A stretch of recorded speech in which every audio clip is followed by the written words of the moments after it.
You're listening to Later with Mo Kelly on demand from KFI AM 640. From High Technology, the computer store, introducing Apple II, the easy-to-operate home computer. Just hook it up to your TV to create dazzling color displays.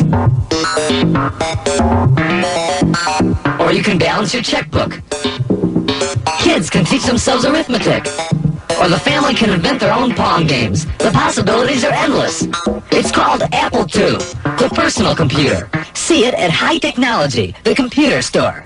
Some commercials back in the day were just horrible. KFI AM 640 live everywhere in the iHeartRadio app. Let's talk some tech with Marsha, Collier, who joins me in studio. Marsha, it's always great to see you. Thank you for coming out tonight. Yeah, those ads were unbelievable. But hey, some of them that are going on now, I look at the commercial and I go, what are they saying? What are they selling? There's one, I think it's for Apple. We finally figured out. And they have one of those blow up things that they put on the corner to show a store. Mm-hmm. It took me 5 times to figure out whose ad it was. It's been a while since I've been in one of my marketing classes in college, but one of the things that was instilled in me is it should be clear what the product is. Right. Whatever it is. Guns, butter, widgets, doesn't matter. It should be clear what you're selling. And there are a lot of great commercials out there in the sense of, they're funny, they're memorable, but I couldn't tell you what the product was if my life depended on it. And in my world, that's a big waste of money. Huge waste of money. The agency buying the time, but just the whole thing. Commercials do matter, and they move us to make these purchases. And they're also products that we use which were free and have had all sorts of positive impacts on what we do. One of those was Skype. I swore by Skype for many, many years. It was a way that I used to actually call people once upon a time. I used it for interviews, especially international interviews, because Skype preceded all the Zoom and stuff that you saw today. Same, yeah. Yeah, you were cutting edge. I was cutting edge. I used it all the time. It worked in the early days. Remember, it would sometimes get a little bit wonky. Yes. But, it was a forerunner of all that we take for granted today with Zoom and Microsoft Teams or Google Hangouts or whatever. Skype's going away. Now, I have a question for you before we talk about this. How important is it, other than your work, which is different, just for personal use, how important is video calling for you? It's kind of important, if only because when you say video calling in a general sense, it's important because there are times where I'll use Google Duo with my wife and other family members. It has its place. Right. I don't have a need for it in my life personally. Professionally, all day, every day. Right. Professionally, we use it. And unfortunately, Skype is going away. And remember, Skype also had a chat feature that Absolutely. A lot of these don't have. I, for example, Zoom, which I don't really recommend for personal use to anybody. That is a business product. I don't know, the chat feature, you can't watch the chat while you're doing the video. That never made any sense to me. Why is it I have to pop out the chat and take my attention away from the meeting to read the chat? No one has figured out how to integrate it. It should be like lower third, right? Maybe. Yes. I don't know. But that I don't recommend that. We're starting out with something negative. Let me start with something I like, because by the way, I am not a fan. When my husband and I Google Duo'd, which was the predecessor, let me get into Google Meet. It was the predecessor to Google Meet. Google Meet was developed as a really simple call solution for Android users, and it worked also on iOS, which was great because my husband's on an iPhone and I'm on Android. And when I traveled, I could video call my husband.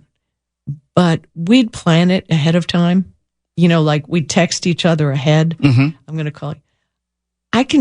The worst thing in the world I can possibly imagine is my phone ringing and a face pop up, wanting to look at me too. It's horrifying. But the younger generation, they swear by it. I think it's like almost an intrusion, an invasion of privacy. Yeah, unless we've set up permission for each other. No, thank you. No. But Google Meet is easy. We all have Google accounts. It is so simple. You can do it on a Mac. You can do it on a PC. It's a friendlier Zoom, I think. I know the iPhone people, but what about FaceTime? Well, we can talk about FaceTime, and somebody who has an iPhone can send you a link to join a FaceTime call. But it's not usable by non-iOS people. iOS people. Yeah. So, and also there's this big push on some of these platforms to have like minimum 52 people, the maximum 52 people, or go up to 100 people. I don't know about you, but what was the biggest video call you've ever been on? Oh, I've been on some with hundreds. No. Oh, yeah. But it's more like it was a media person. It was almost like a town hall type thing where you didn't necessarily know everyone. It wasn't a meeting in that regard. But, credit to Zoom for helping create that ecosystem. Skype, obviously, was a Microsoft product. It's going away. Zoom was not connected to any system per se. Teams is, I guess, going to be the solution. Which is that's going to be the new Microsoft solution. And Teams is kind of clunky. Oh, it's very clunky. I choose not to use it. I don't use it. I only use it when somebody sends me a link that we're going to have a meeting on Teams. Right. And they've chosen, because if I have a choice, I'm not using Teams. Exactly. I will choose generally Google Meet. I mean, it's just my choice. Most companies that I deal with, including full disclosure, iHeart, they use Teams. That's the only time I'm going to use Teams, because someone else has said we got to use Teams for this meeting. That's it. Well, you have to think about big companies and software usage and their IT departments and the things they protect for. And maybe there's something using Google Meet that they're not prepared for, but they have got a plan to make Teams the safest way for you to do this. Mm-hmm. And we have to realize that in companies. So that's why I'm directing my stuff to just regular people right now. I mean, Skype, I used to use it all the time to call my family in England. And it was like putting money in a payphone. And I'd put in like $5 and I'd work it off, a couple pennies here, a couple pennies there. And then one day my balance disappeared. Then I finally had put in $20 and it disappeared. And nobody let me know about it changing the rules. You mean they went to free Skype calling, or at least Skype to Skype? No, they wanted more money. It expired at the end of the month, or a subscription. I had a Skype number for a quick second where you could make a Skype call to an actual line on the other end. You could do that from the desktop app too, though, without a number. But when I was doing it for BBC interviews, I'm talking to Scotland, and it was free, so it served a business purpose for me. Absolutely. But so I gave up on it. When they took my money away. I hold grudges. The Apple iPod, I hold grudges. So what is going to happen then for users like me who like Skype? There's utility in Skype. Don't want to go to Teams. Well, it depends. How much do you trust Facebook? I don't trust anybody over anything. Okay, definitely don't trust Facebook. But I think I know where you're going with this. Please continue. Well, Facebook has Facebook Messenger. And there are a lot of young people who really swear by that. They keep that open on their phone all the time. It's just like their messaging app. More of the advanced people are using WhatsApp, which is an absolutely brilliant app. I even figured how to backdoor into it. I put the app on my phone, did not upload my contacts, but it had my phone number. Mm-hmm. And I had somebody from England call me. So then they became a contact. So as long as somebody calls me first or calls me with somebody else's number and I tap on that, they still don't have my contact list. That's good, because I'm always leery of joining some sort of communication service, and they present it as convenience. We're going to help you out. Yeah, just upload your contacts. You don't have to input them yourself. Thank you. Just like both of us. We've got names in our contact list who really don't want their phone numbers out in the wild. And well, Mo, if you want to try WhatsApp, I will call you on WhatsApp. And once you have my number, then you can call me. You can text me numbers. I can text them to you, and you can build your directory. Mm-hmm. That's what I choose to do. Usually build it out myself. Yeah, I like to build it myself. And I have, over the years, I have like about 10 people I use on WhatsApp. The video is perfect. Mm-hmm. You can do large pictures. You can upload, and it's video or text. Does that work as well on a desktop as it would? Because I use Skype from the desktop because I'm doing like work presentations or interviews, and I wouldn't use it on my phone so much. Yeah, I don't use it on the desktop. Okay. All right. So, and what I tell you, unless I've tested it myself, I'm not going to recommend or give you any BS here. I have never done that, so I could not recommend it either way. All right. When we come back, let's talk about some of the smaller providers. We know about Google Fi. We know about Verizon. We know about T-Mobile. But there's some smaller ones which have entered the space, and I don't want to use their names yet. How viable, how trustworthy, how dependable are they? And we want to get some of your recommendations. They're called MVNOs, and you'll be surprised when you hear which are actually MVNOs. It's Later with Mo Kelly. Marsha Collier joins me in studio. KFI AM 640 live everywhere in the iHeartRadio app. You're listening to Later with Mo Kelly on demand from KFI AM 640. Are you keeping up with the Commodore? 'Cause the Commodore is keeping up with you. The world's #1 selling home computer is now in a family pack, the Commodore 64, plus data cassette and joystick, 4 software programs including Introduction to Basic, a Teach Yourself program for the whole family. The Commodore 64 Family Pack, a value of $700 for just $499. Are you keeping up with the Commodore? 'Cause the Commodore is keeping up with you. KFI AM 640 is Later with Mo Kelly. We're still teching with Marsha Collier. Yeah, I turned it into a verb. I like that. I do. I like that. Let's talk about mobile providers. Okay, well, interesting. Do you ever think about the people who are not Verizon, T-Mobile, AT&T? You ever think about, there are all these other companies and there's a Cricket and there's Metro by T-Mobile and there's all these different ones. And that, of course, the one that Ryan Reynolds advertises so successfully. What they're called, these little guys, are MVNOs, and that stands for Mobile Virtual Network Operators. Basically, they just lease time with traditional mobile network operations to buy network access at a wholesale cost because they say they're going to buy this amount from them and then set their own retail prices. This is kind of interesting. I got so pissed off at AT&T. Can I say that? Yeah, you said it. We're not going to dump it. Yeah, you got pissed off. It was horrible. They kept raising their bill and it was just, and literally they lied to me on the phone. It was horrible.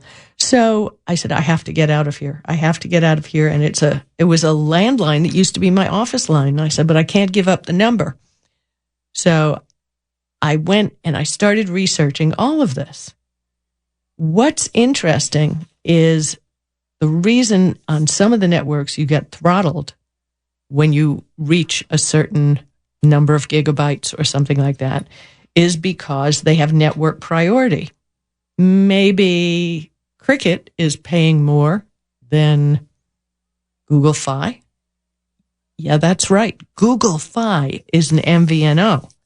They have the best providers, and they have their own seamless network switching technology, and it toggles between all the major networks, ensuring that it's the best signal possible. And for people who don't know, let's say you had Sprint back in the day, and there were dead spots.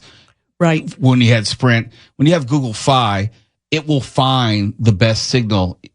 It might be Verizon in this area. It might be T-Mobile in another area. It could be AT&T in another area. That's how Google Fi usually works. Yeah, and so all these different ones, believe it or not, Verizon and AT&T put on face masks and then give themselves new brand names to sound friendly. What? Yes, Xfinity Mobile. This is Verizon.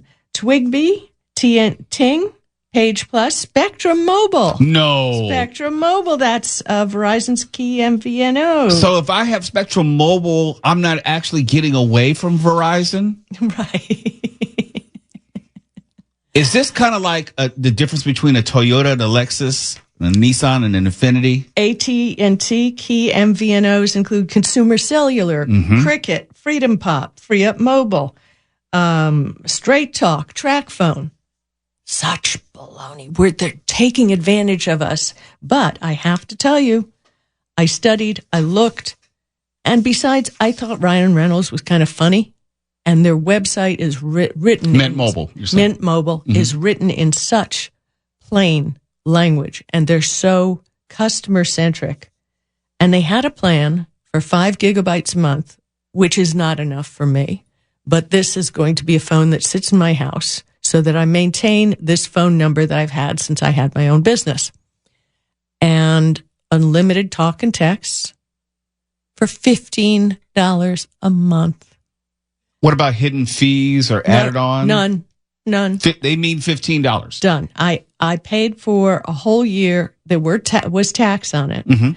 I paid for a whole year, and it was legit $200. That's hard to pass up. If you're not tied to any carrier, $15 a month, unlimited talk and text. And let me just tell you, for those of you who said, well, they're sharing the bandwidth. And no, they buy the bandwidth. Think about the company you're dealing with.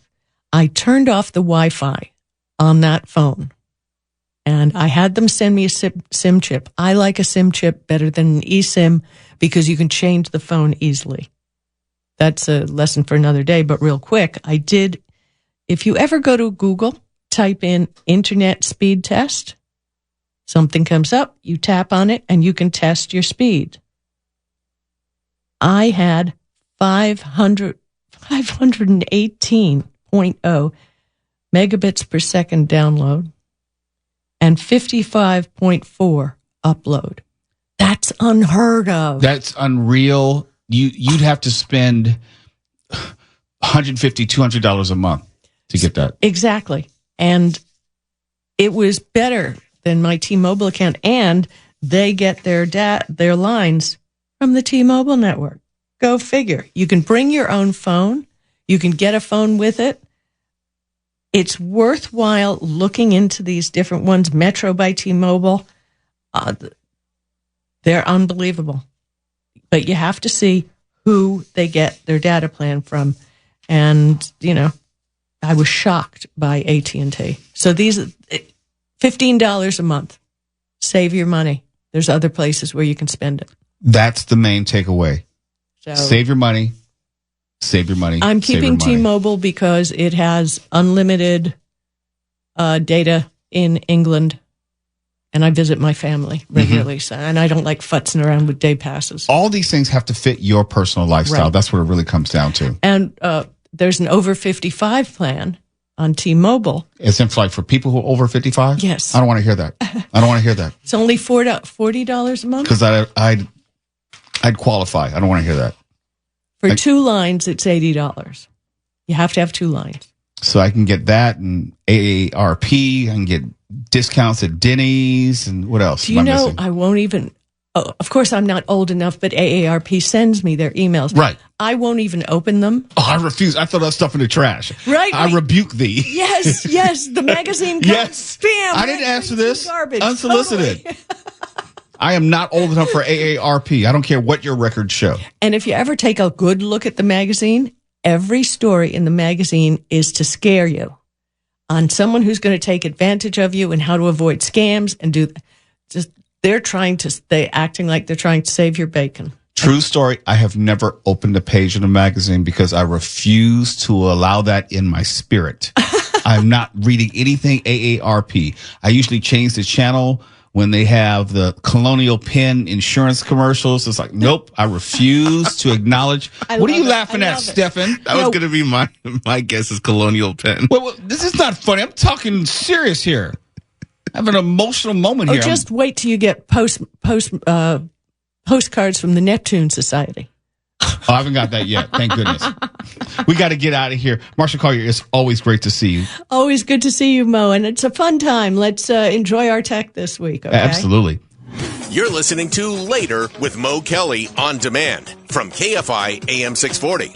Let's talk about the DMV. When most people think of the DMV, they think of something probably like this. Now serving B309 at window number 13. Now serving F913 at window number 37. But the DMV is much more than just getting your car re-registered or renewing your driver license. They're actually in the car business. Let me tell you something. And remember earlier in the show, I was talking about sometimes when covering the news, I learn things myself. And this is another example. Imagine your car gets towed. And we talked about the cost of towing and storage. It can add up very quickly.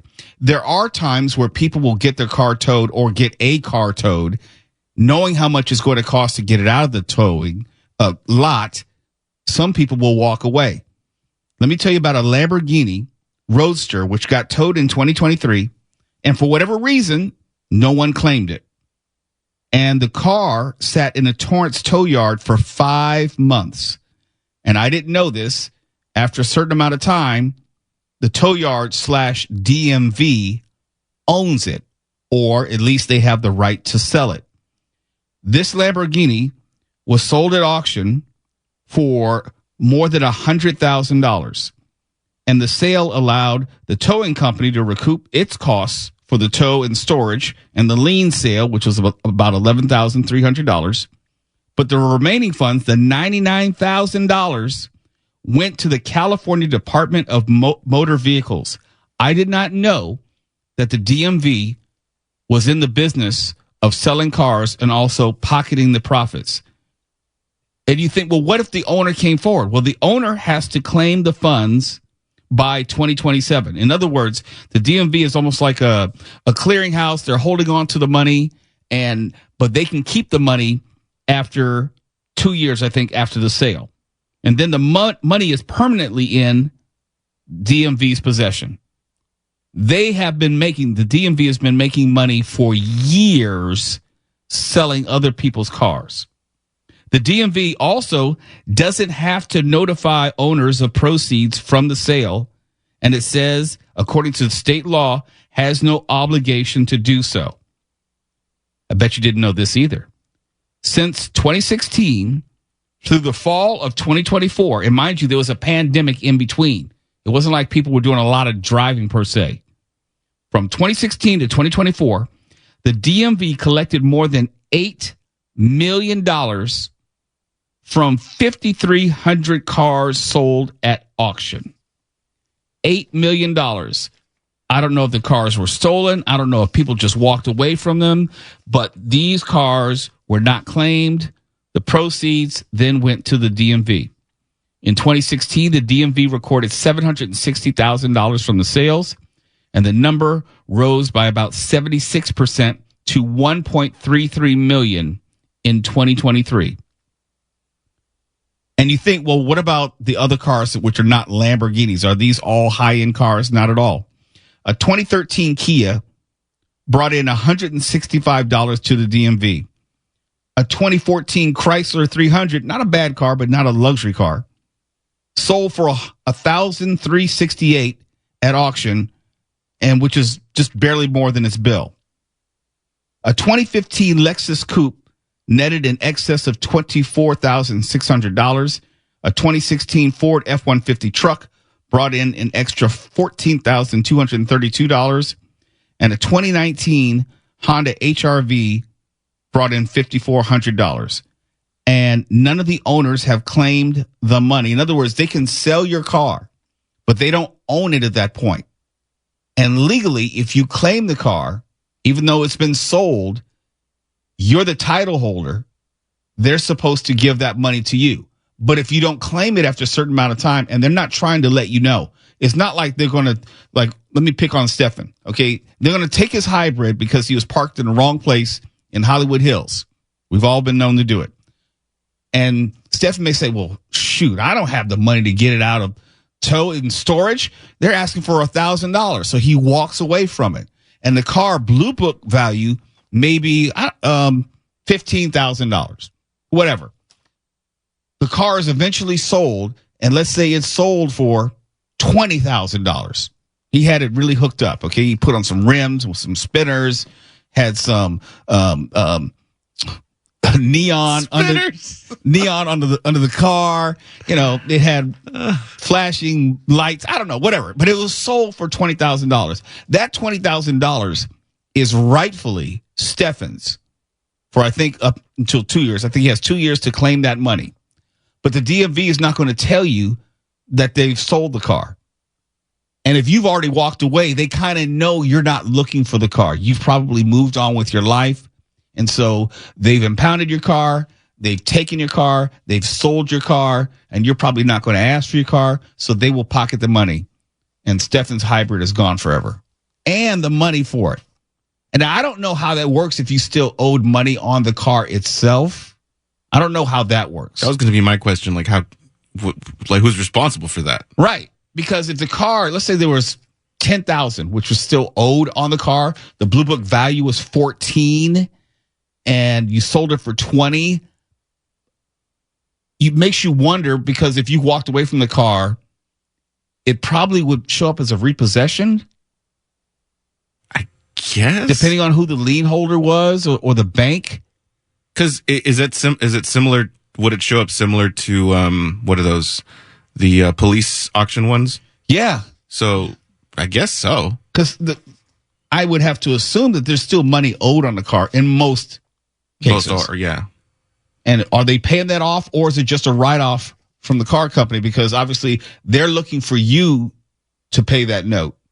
And after a while, they either write off that debt or you pay them something, they mess up your credit in the meantime. Don't ask me how I know that. That would be the roughest check to write. Paying for something you don't even have anymore. Well, that's the hardest part, especially when a car gets into an accident and it might have been your fault. You don't want to tell your insurance provider. Yeah. Don't ask me how I know that either. Oh, I know that one. Oh, boy.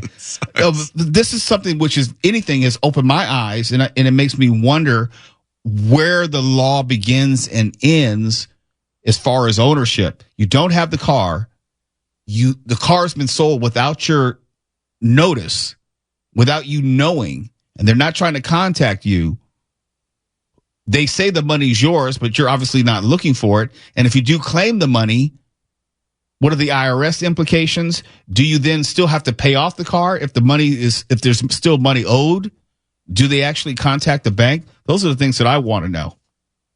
And Mark, weren't you saying you're getting ready to buy another car? You're looking around? I've been looking with no real urgency for a while now, just thinking that when the right one comes along, I'd be ready to jump on it. But now that people know that cars are going to get more expensive because of the tariffs, all the good deals are gone. Would you ever consider going to a public auction? Yeah, I actually asked about the police auctions way back when former Sheriff Villanueva was doing a Sunday show here. And their instructions for those aren't entirely easy to find or understand online. All I know is it's pretty much as is. I don't think you're allowed to drive the car. They're not going to turn the engine on. It's just up there, and you bid on what you see. And some are in pretty good shape, I've heard. You get to keep whatever you find in it? Yes. Yeah. Yes. Okay. That much I do know. Yes. It's like that show where they break open the storage wars. Yeah, I don't know if they open up the trunk or whatever, but I'm quite sure that whatever's in the car is in the car. They probably have searched it at this point if it's a police impound. Here comes Twala. Evidently, he knows something that I don't. Uh-oh. Okay. Boy. Here comes the story. Oh, let's have it. Okay. Go ahead, Twala. I purchased a car from the police auction when I had that Impala. When I had that black Impala that I got pulled over in every single day. Because you're a black man driving a Chevy Impala. What did you expect? I know. It was a Target. That's your fault. I purchased a Target on wheels. No, but when I got the car, it was, hey, here's the car, $600. drives great. And I said, okay, cool. I got in that car, and it's as it's here's the $600. That's right. You don't get to test nothing. You don't get to turn the engine over, nothing. You know what I'm saying? And they did have someone out there earlier who was kind of like, walking people around like with their mechanic and stuff like that. I'm like, I don't got a mechanic. I don't got no. I'm just down here by myself. Yes, the cars down there are nice. What I found out when I was driving my car is, one, it leaned way to the right when driving, and there was no window. Oh, it's been wrecked then. Okay. Yeah, I was like, wait a minute, where is the driver's side window as I'm driving on the freeway at night? I'm like, son of a gun. Hold that thought. We got to come back and pick that up right there. It's Later with Mo Kelly. KFI AM 640. We're live everywhere in the iHeartRadio app. I've known 12 years. I didn't know that he had purchased a car at a police auction, public auction. So got to hear more about that story. You're listening to Later with Mo Kelly on demand from KFI AM 640. Last segment, I was telling you about the California DMV, how if you get your car towed and let's say you just walk away from it because you don't think you can pay for the towing and storage, which happens more than I guess people would think, after a certain amount of time, the DMV can sell your car without notifying you before or afterward. And those proceeds, which you are entitled to, assuming you contact the DMV and know that your car has been sold, you're entitled to those proceeds. But if you don't claim them after a certain amount of time, the DMV just puts it in their pocket.